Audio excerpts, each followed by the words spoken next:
Hello,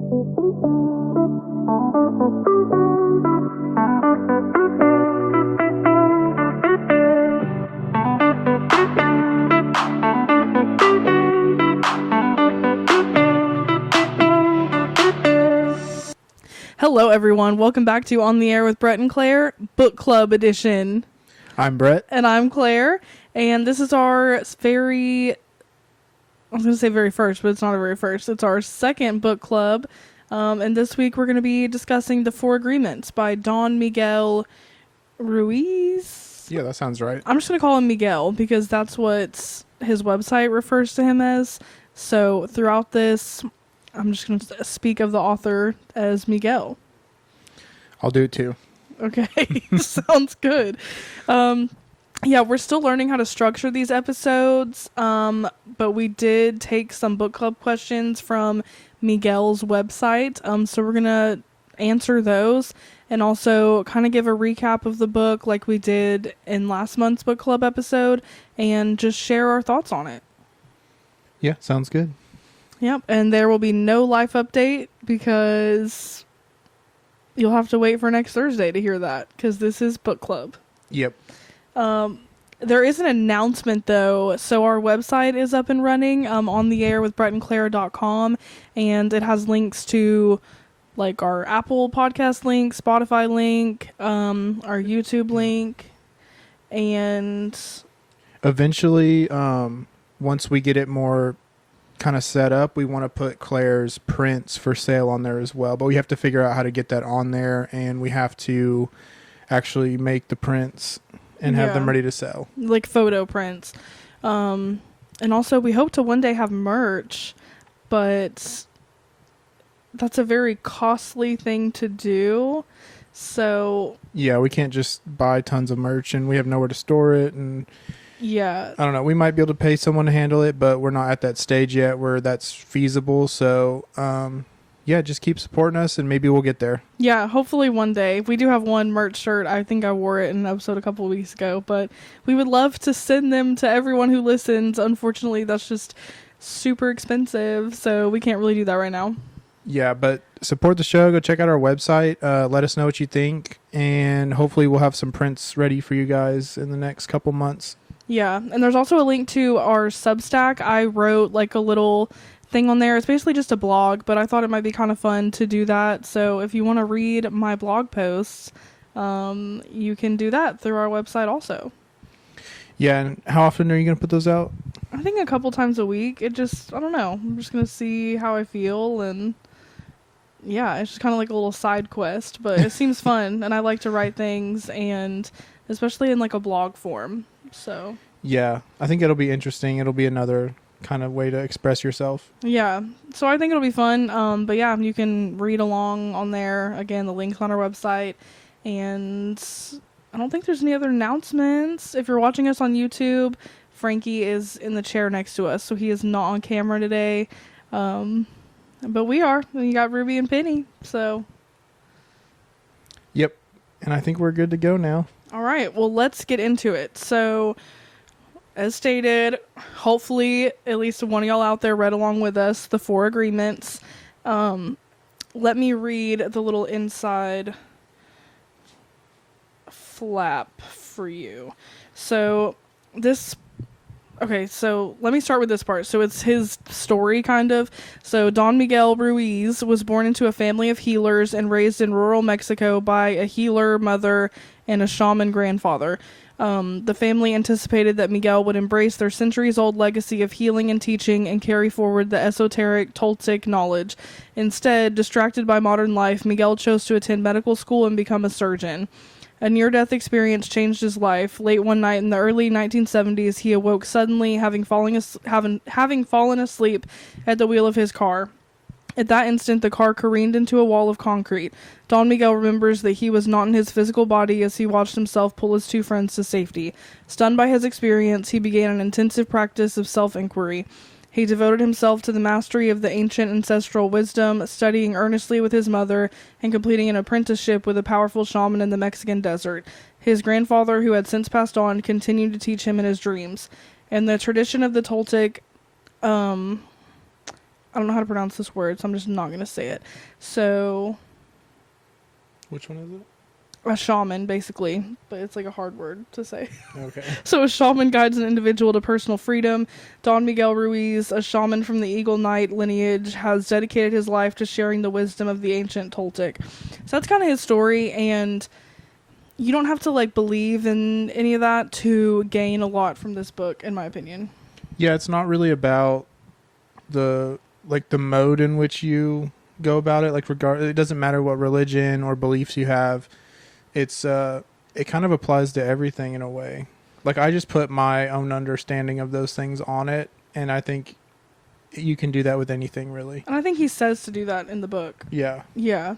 Yeah, So, at the beginning it says something like, it doesn't matter. It goes across all religions and beliefs. yeah. So, and it really does, I think. Like, you don't feel pulled in one direction or the other. So He's very like open to everything, really. It's just like, I mean, the little quote on the front is a practical guide to personal freedom, and that's really what it is. It's just these 4 agreements that you make with yourself to achieve like personal freedom. yeah, and it seems like he was able to condense down like what a lot of religions and beliefs have at their core anyways, and so that's why it works. But I thought it was cool that it was approached that way, because it really makes it useful for everybody rather than just, a certain denomination or whatever. Mhm. So I thought that was very cool, and I was able to read it without feeling like pushed away by certain beliefs. So Right. Yeah, and they're all very simple, which we'll get into, but yeah. yeah. So so here's what the 4 agreements are. So first one is be impeccable with your word. The second one is don't take anything personally. Third is don't make assumptions. And fourth is always do your best. So they're pretty much common sense things, but he obviously talks about each one of them a lot more in depth and gives you like the reasoning why he made them like an agreement. So yeah, that's kind of the basics of the book.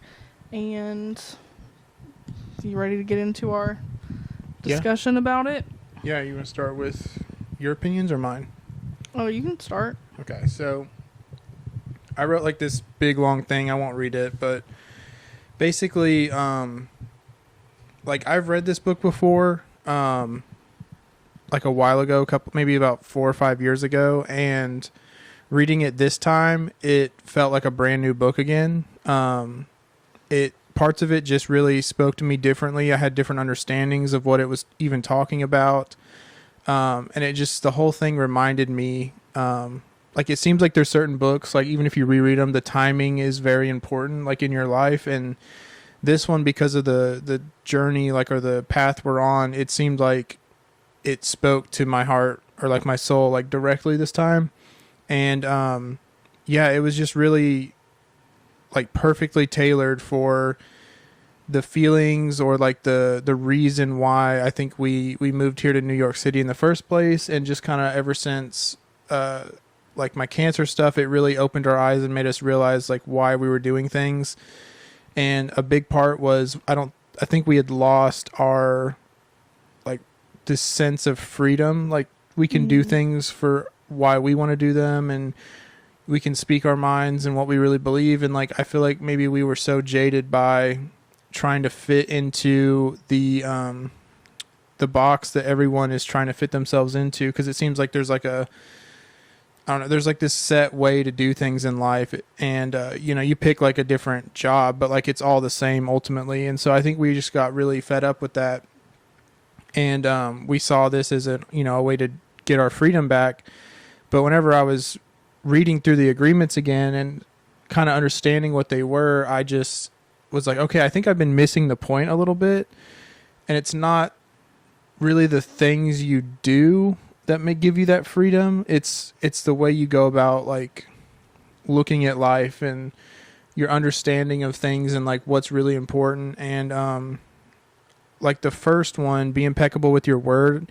I think like the first time I read it, I was just like, okay, just don't say like or huh a lot. Like it was very basic understanding. And even though I read that's not what I get from it at all. Well, I just mean the first time I read it. Yeah, like I just was that's just so different from my first perception. Yeah, no, I was just very basic with it. And I think I was probably speed reading it the first time I read it, because I was just like, okay, whatever. Because it was recommended to me by someone, and I was just like, I just read it to really check a box, I feel like, but I still liked it. But yeah, that's kind of what my first opinion was. And then now it was just like, I don't know, it's like there's so much that the word does that's not just how you talk, or it's how you think. Like, we're able to think because of words. And even like the words we exchange with other people, it talks about it being like black magic versus white magic, you know? And I don't know, it's just interesting to see like the things you say to other people, like if the book says like a fertile ground for that kind of seed that you give them, then that seed can propagate and you can pass on like negative, bad stuff to people, your poison, just by telling them a word. And if they latch onto it and they let it grow, then like it's going to affect them. It's like a curse or a spell, I think is what it says. And it's just, I don't know, the way that it talks about that is extremely interesting. And I think it's a very good way to describe what is happening when you are going about talking that way to other people and to yourself. Yeah. I just think that the beauty of this book is it gives you what you need it to give you each time you read it. Because I've read it before too, but I think each time you read it, you take something new away from it. And so I don't typically like to reread things because I feel like I've already read it. I know everything it has to say. But with this one, I don't feel that way because there's just new... You can just apply it differently to your life depending on what phase of your life that you're in. Yeah, definitely. It's just like your understanding over time changes with things. And like with books like this, when you read those words, like at first when you don't have a great understanding, you're like, yeah, this makes sense, but you're not completely grasping it. But like as you learn more and have more experiences and kind of, I don't know, for me it's like realize the heaviness of life and like how things can be. It hits you a lot different because you understand the depth of what it's like, what it really means, and like how it feels. It's not just it sounds good. Yeah. So yeah, I really liked it. But let's see what else I got.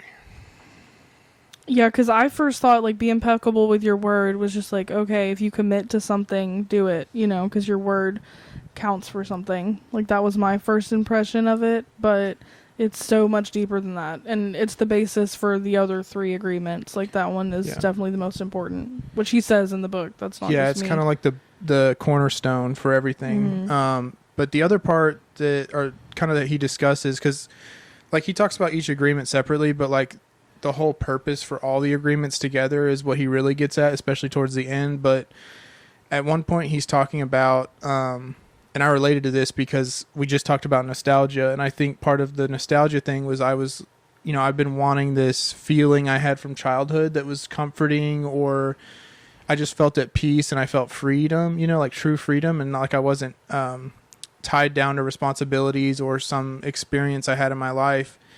And this book was talking about how, at first when you experience that as a child, and when you see children, it's due to innocence, and you can tell too, because of a kid that has had something happen to them and they no longer really have their innocence, you can tell they're not a regular happy child, right? So like, as you go through life, things happen to you, like traumatic events or experiences that change how you see things, and you get new agreements that you don't even necessarily think about, but like something happens to you and you go, okay, I'm going to avoid this, or I'm not going to do that anymore. Or, I'm not going to share my real feelings or something like that. And it was talking about how now, like, you can have the freedom and the peace, but you're going to incorporate it in this, the second dream it calls it, but it's with wisdom rather than innocence. I just thought that was a really cool piece because I kind of thought there wasn't a way to get that feeling again how I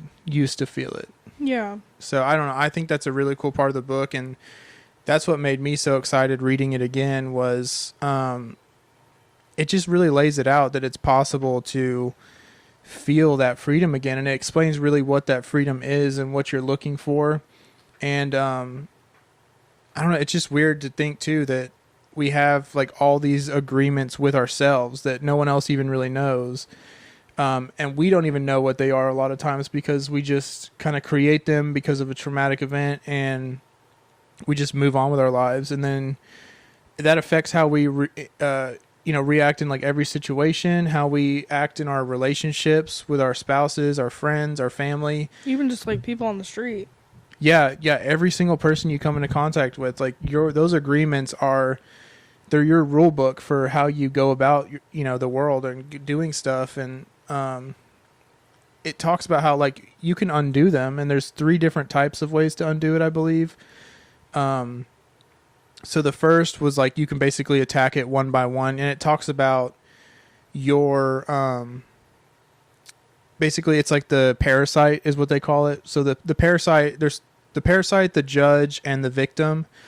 And the parasite is the thing that it's all these agreements that we don't necessarily know what they are, but it's the 1,000-head like monster basically, where the first method of trying to get rid of these agreements that you don't really know about is to attack them one by one, each head, and just get rid of them. And taking one head out and getting rid of an agreement that no longer helps you, it does help and it feels better, but that takes a really long time because we don't know how many agreements we really have. And then the second one was you follow these agreements, and basically you basically go about this new set of agreements, and hopefully the other ones, they fall away because you're no longer using them.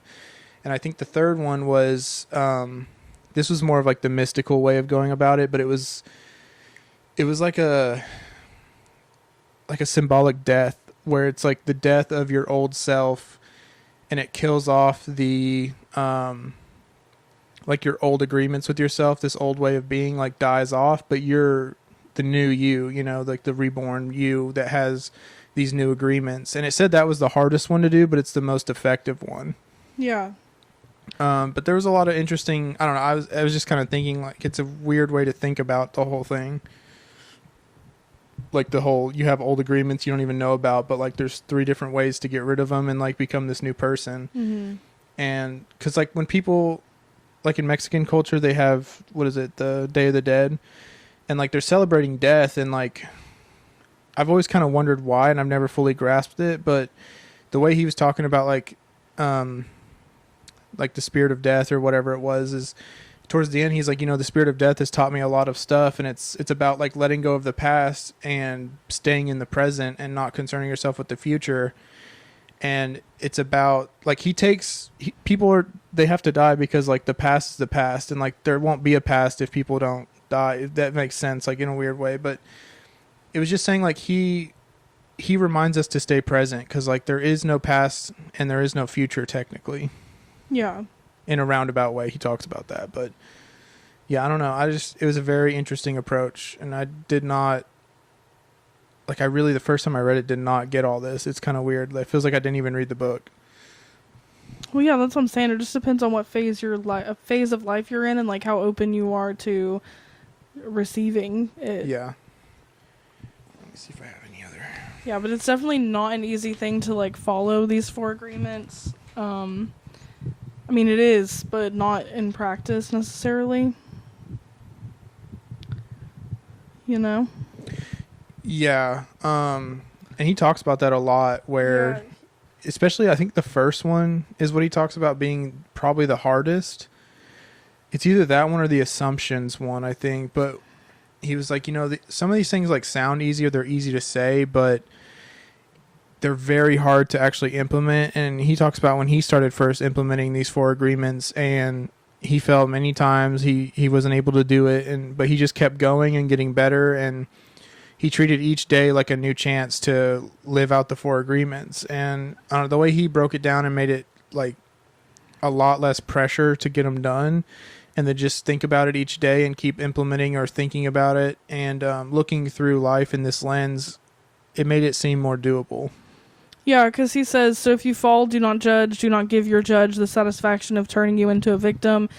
Be tough with yourself. Stand up and make the agreement again. Which I think a lot of us, like myself definitely for sure, like we can, set out on this new goal or whatever. And then if we don't do it the way that we think we should for one day, then it's like, okay, well, I give up. Scrap the whole thing. Yeah. Like, I'm not even going to try. Yeah, and it's like, that's not the point. Like, nobody's going to be perfect.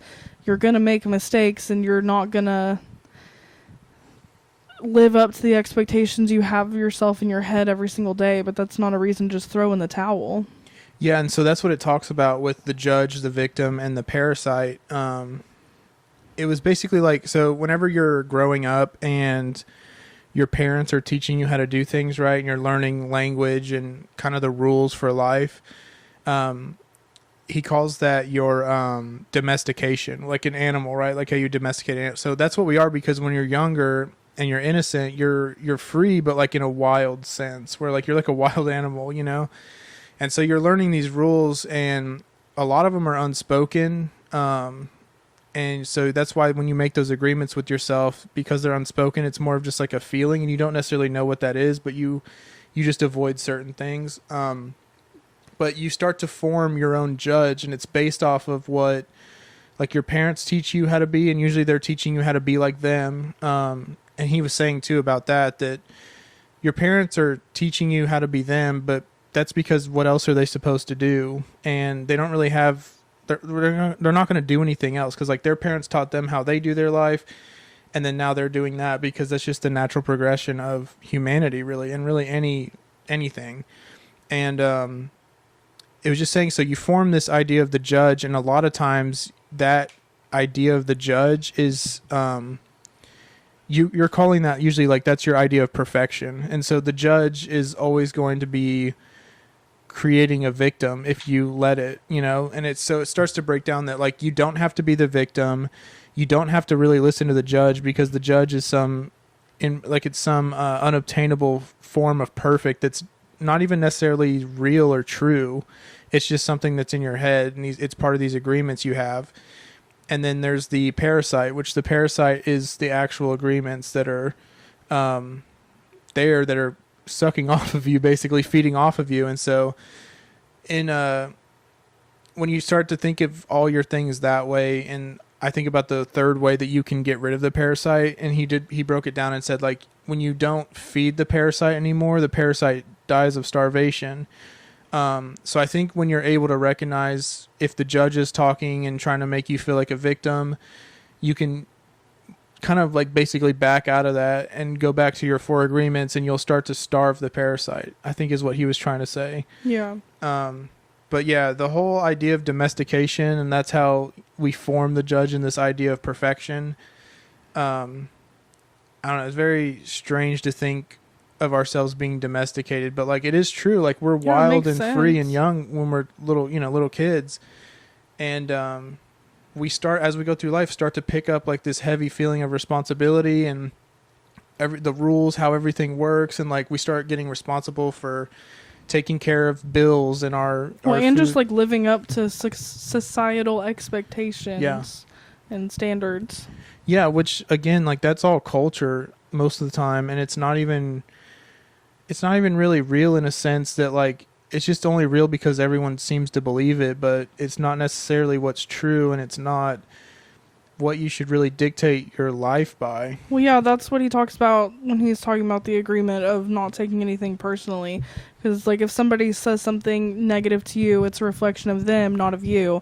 And I feel like, you know, people say that all the time, and it's kind of just like, okay, yeah, it's a reflection of them, not of me. But I think he breaks it down way better in the book in a way that makes you realize, like, yeah, it really isn't about me. Like, someone else's opinion of me is not really my responsibility. Well, it's like an endless chain of things being passed down from like people's parents or just some person they interacted with, and it's just how they were treated, and so that's how they learned to treat others. And you're just the thing they're speaking at. It's not necessarily at you, it's just you're just witnessing what's happening, you know? Yeah, and if you're always doing your best, like the 4th agreement, then it shouldn't matter what other people say, because if you personally know that you're doing the best that you can do, like truly the best, not just half-assed best, for lack of a better phrase, then it doesn't matter.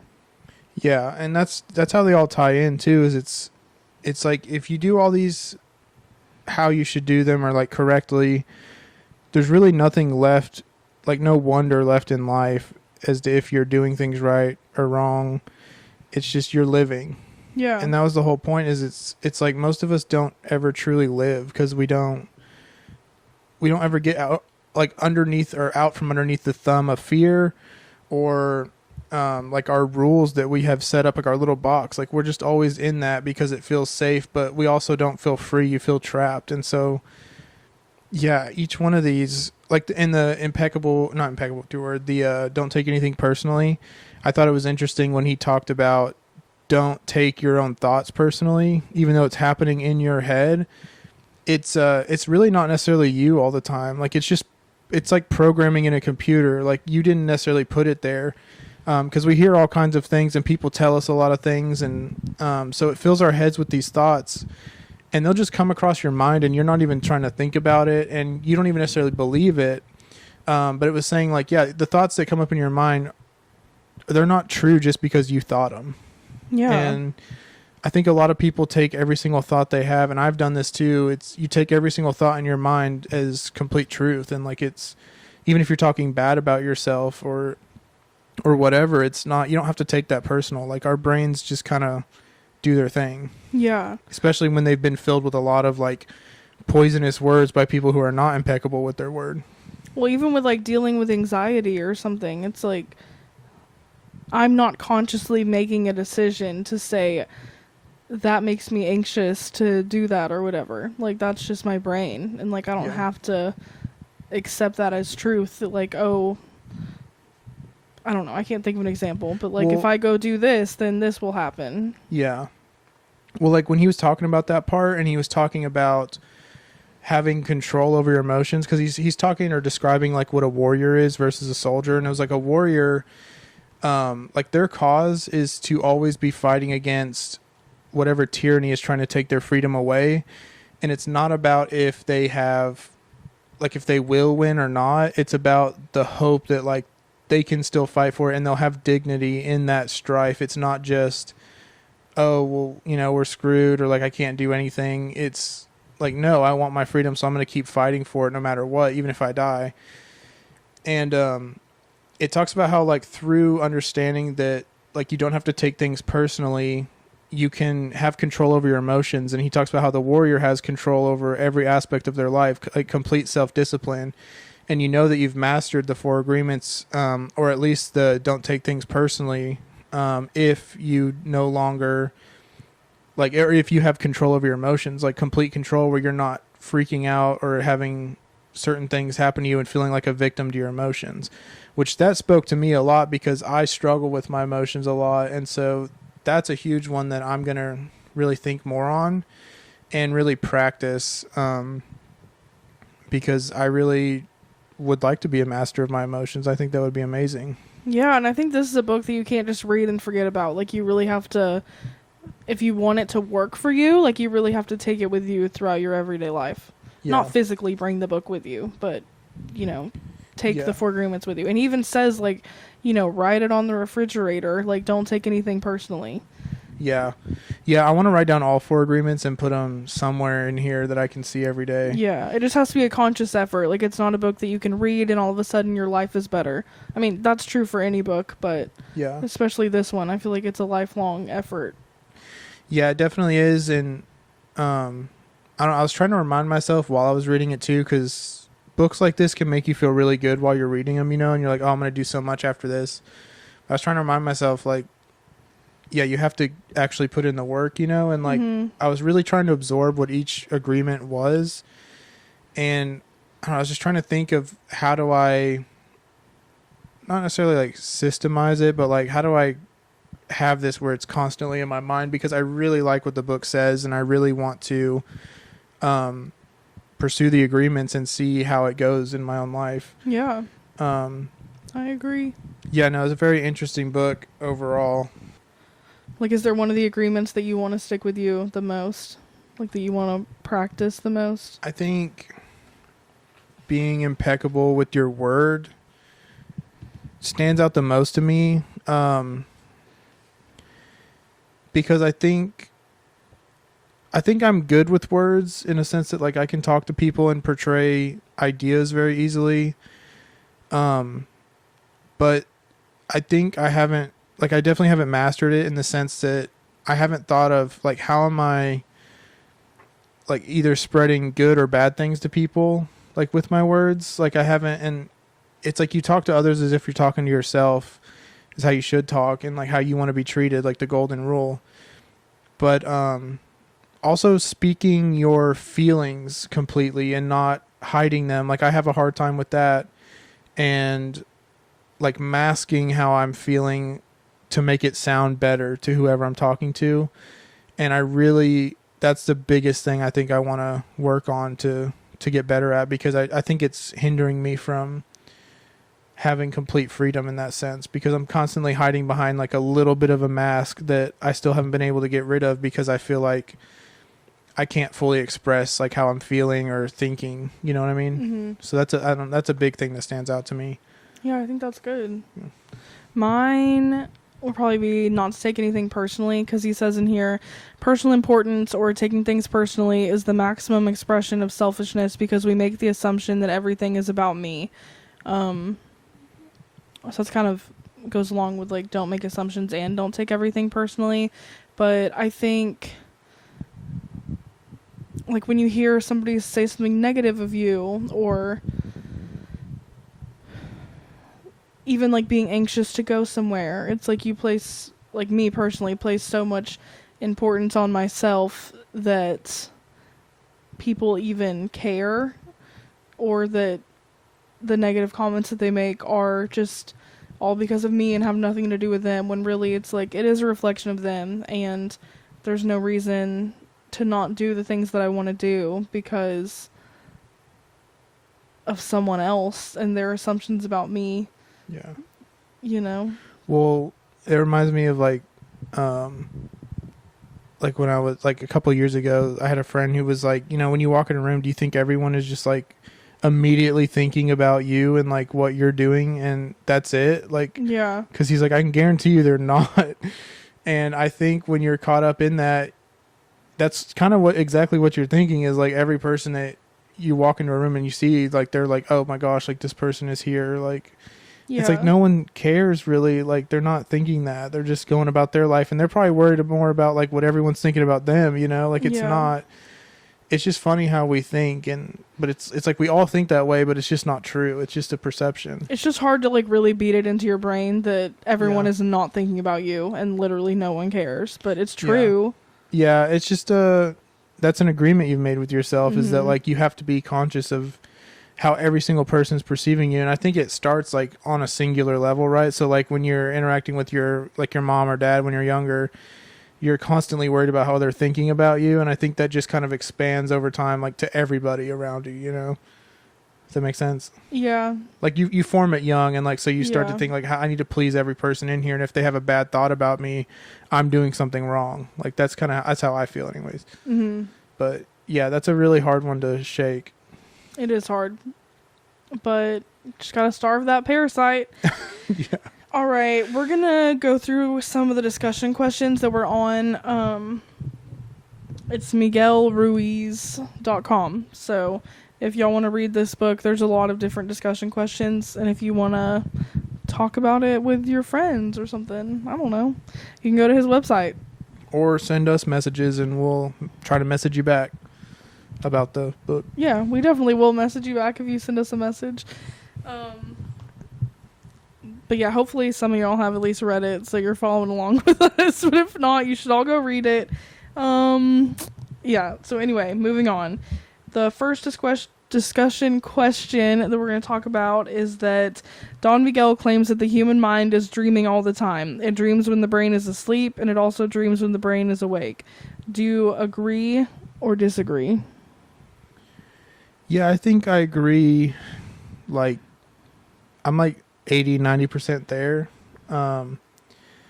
Like basically what I thought it meant was like the dream when you're awake is like you can mess with the dream in a way, like you're not taking it as seriously, maybe, like it's not like you have the ability to change the story like as you're going along. And I've always kind of believed that in a way, because I feel like that's how I think generally, is like, okay, I don't like this channel anymore, so I'm going to change it, or like tweak this one thing about it so I can like life's a little better, like this dream. I just never thought of it as a dream, I guess, per se. Yeah. But like I do agree mostly with that. Yeah, I think I would agree. Yeah, especially when it starts talking about like the second dream where it's like, okay, you need to move on from this thing you can't have right now. Mm-hmm. And the way to do that is with the tools you currently have and not trying to like throw tools out the window and like go back to where you were. Like that's not how it works. Right. So I thought that was, I don't know, I like that way of thinking about it because I think it's more like in reality rather than just trying to hope that you can just magically go back. Mm-hmm. But yeah. Okay, so why does the image of perfection cause so much suffering? And what is your image of perfection? And how does it affect your happiness? So I think it's so damaging because we are human, and I think whenever you start creating like this idea of perfection, it's like not, it's too mechanical usually in a sense. Like if that makes, like it's too much, it's not realistic for humans to achieve this. And it'll be stuff like never make mistakes or like never lie or never do this or never do that. And like get straight A's, make X amount of money, get certain job, like have kids, everything. Like you just will get to a point where anything that you can't achieve that's part of your idea of perfection makes you feel not perfect. And I don't think there is such thing as, for humans at least, perfection. I think it's just an idea. I think it's kind of like a poisonous thing that we hold on to, and we don't really know how to let go of it though, because you don't know anything else. Yeah. And I think for me personally, it only causes suffering when someone else points out to me that I'm not living up to like their standards of perfection. Like whether that be like a comment about my body or weight or a career or something like that. Like I don't typically worry too much about those things until someone else brings it up, which is why I need to be better about not taking things personally. Because if I'm going along my life and I'm happy with the way I am, then why should I care what anyone else thinks about it?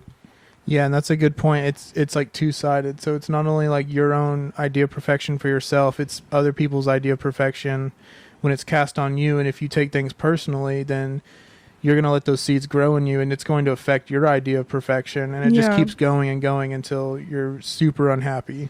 Yeah, because for me right now, like this is as close to perfection almost, like as I saw my life getting, like moving to New York and like trying to work on our own things and being happily married, like with our dogs, you know, like that's pretty perfect in my opinion. But when other people's ideas of perfection get brought into it, it makes me question like, well, is this my idea of perfection? And like, am I doing everything wrong? And I should change my whole life again, like for someone else. But no, you know?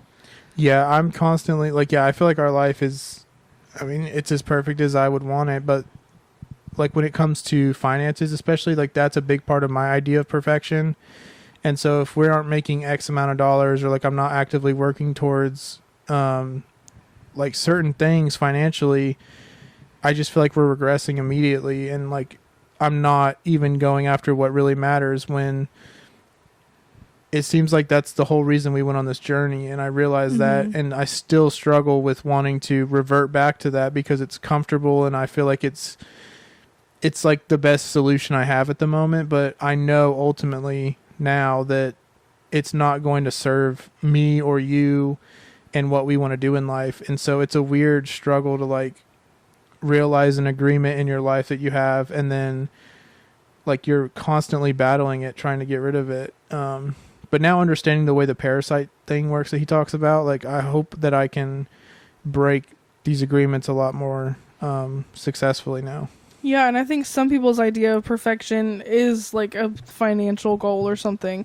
And I think if that's truly what you want, and that's something that came from your own brain and not like, you know, a seed that somebody else planted, then that's great. But I think we all just need to learn to, first of all, understand that there is no idea of perfection that we could live up to, but also just not just doing things just to appease other people, because we're never going to be happy that way. Yeah, and in the book it talks about, so it's the metote, and so that's basically the, like, each one of us is a mirror, and the metote is the fog or like the chaos going on, that keeps us from seeing ourselves, like truly seeing ourselves. And it says we're each a mirror because when someone looks at us, we have the opportunity to let them see themselves, because we are all one in a sense. Like, we all want the same things. We all want to love and have freedom and be at peace. And so eliminating the metote is really the ultimate goal. And so that you're like a clear reflection, you're a clear mirror for other people. And so you can spread love and spread joy. And yeah, I really like that, because I don't know, there's just like a clearing of the bad things in your life that are causing that fog. And once you are seeing things clearly, and you don't have that metote going on, is what it calls it. But which, to give a clearer definition of that, he just calls it a poisonous virus and the chaos of 1,000 different voices all trying to talk at once in the mind. yeah, it's just like, it's almost like the fog of war in a sense. Like, it's just this complete chaos, and it makes it impossible to really see into yourself and who you really are. And I think you were just talking about that. It's like we really just want to be our true selves, but like we have a hard time seeing and knowing what that is because of all that's going on around us and in us. And so the goal is to just cut through all that using these agreements, to get back to that place where you feel at peace and like you actually have true freedom, where you have the ability to make your own decisions and like take action and have control over your emotions, and you're not just completely guided by fear and responsibilities and feeling stuck in a box all the time. But yeah, that was I don't know, it's a really powerful message to me. Yeah, I think the whole book really is. Which is crazy because it's so simple too. It's literally just 4 agreements, and it's not even, it's 121 pages or something like that. Yeah, it's a very short book. That's why if you haven't read it, you really should. It's like $5 on Amazon, and it's definitely impactful. worth it. Yeah, it's super easy to read too. Like I read it in a day. It's, once you get into it, it's kind of hard to stop reading it. So a lot of the other questions on here are just going through each agreement and asking like in which ways we need to improve on, keeping those agreements with ourselves.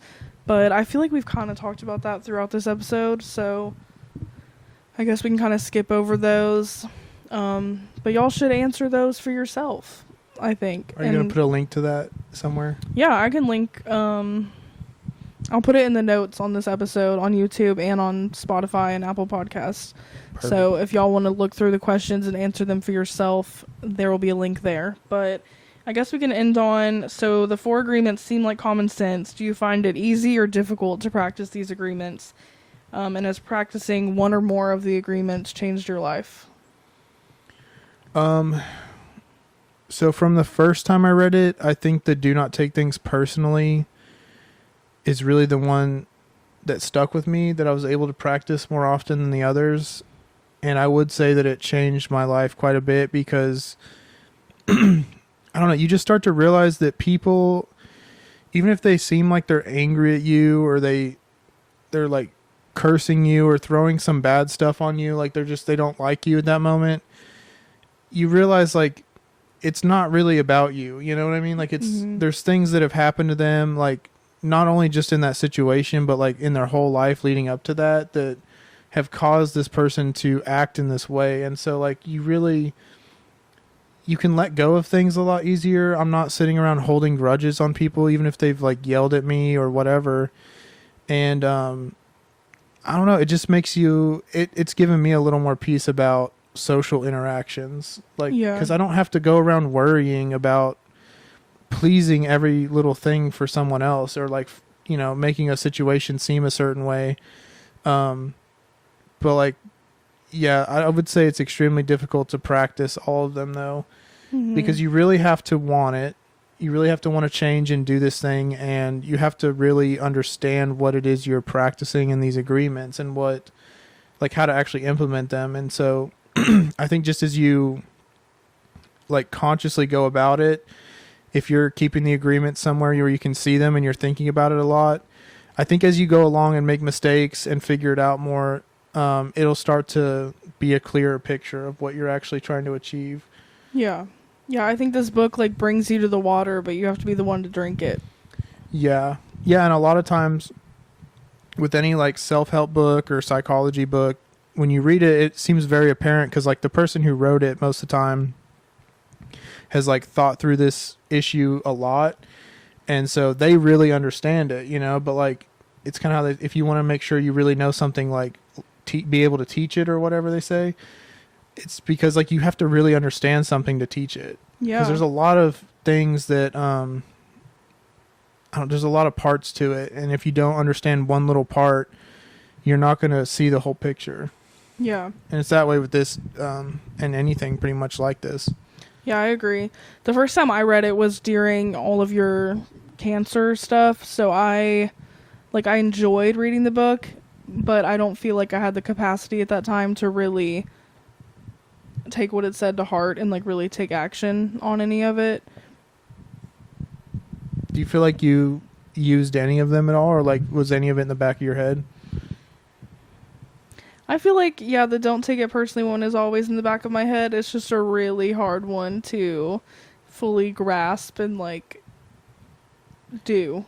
Well, yeah, because like the biggest part of it I've kind of learned is like I think it's about like your ego, you know, because whenever someone's coming after you, like I don't know, your ego kind of wants to like win the conversation or the argument or whatever. So like if you can let go of that or just realize that it doesn't matter, even if you feel your ego wanting to like, you know, come out and do whatever, it's a lot easier life if you just don't try to fight every single battle that's not important, you know? Which I feel like I don't really do that as much as, I guess, just really making assumptions that, like, I'm, not even that I'm so important, but I guess, yeah, deep down, like, just that people have a negative opinion of me, or they're gonna think I'm weird, or, like, they can tell Or I'm that anxious or something. They're making moves, like, either in conversation or, like, actual physical moves that, like, are out to get you. Like, do you ever feel like that? No. It's more so just, like, me being anxious, like, of Okay. other people's thoughts of me. Like, as if they even have formulated so many thoughts of me in our 2-second interaction in the store or whatever. Do you think that's, like, because of your idea of perfection and or do you think it's their idea of perfection? Like, which way is it? I think I make assumptions about other people's ideas of perfection. Because my Okay. idea of perfection, like I said, isn't really that crazy. Like, I feel like I live up to my own standards most of the time. It's just when other people get involved and push their standards onto me that I start questioning what I'm doing and feeling, like, inadequate when I didn't feel that way before anyone said anything, you know? Yeah, and that makes a lot of sense too, because like when we talk about people like we interact with, when you're describing like how it went, you're usually inferring a lot of their motives that like I didn't see, but like I'm maybe not making the same assumptions you are. Mhm. So like I think that makes a lot of sense. Yeah. Yeah, I think that is it. You don't have anything else?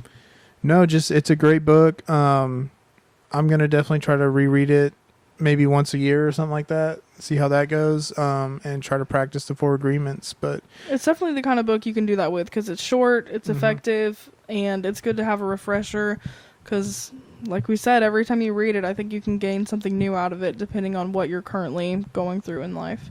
yeah, just one of the agreements or why you're doing it will click a little bit different, and Mhm. it'll be a deeper connection each time, I think. Yeah. But yeah, if you're listening and reading along, I guess let us know what you guys thought about the book, and let us know what you think about this episode and if it was better than the first book club episode. I hope it was better. I feel like it was better. The first one, in my Yeah. opinion, was a complete mess and disaster. So I think this one hopefully flowed a little bit better. Well, and it was a longer book, and there was a lot more to process in Yeah. it. And I think we tried, like, sometimes you can't completely condense all that unless you really understand it. And I think it was just harder to do that with that book. Yeah. So, Which I do still think about that book, though. Like the super communicators and, yeah, following along with that. I think we'll try to keep the books a little bit shorter, like under 200 pages. I can't make any promises on We'll that. figure to that be out. honest. I'm Yeah. sure we're not going to do that, but all the way. But I don't know. For me, at least, smaller books that are more impactful with less words is better. Yeah. And I think for our discussion, it's better too. I think we're also going to try to incorporate some like memoirs. Our camera's about to die, so let me wrap this up. But we do not have a book picked yet for next month. I picked one, but it's actually not going to be out in time, which I did not realize. So follow us on Instagram at On the Air with Brett and Claire, and I will make a little graphic with the book for next month. But that episode will come out on July 1st, and we'll also have figured out by the time that Thursday's episode goes up. So follow us on Instagram to find out there, or listen to Thursday's episode, and yeah, read along with us for next month. But thank y'all for listening. Again, follow us at On the Air with Brett and Claire. Leave us a review on Spotify. It actually does help us a lot. And check out our new website. Yeah, check out the website. Give us a thumbs up if you're watching on YouTube. And we'll see y'all next Thursday with a normal episode. Bye, guys. Bye.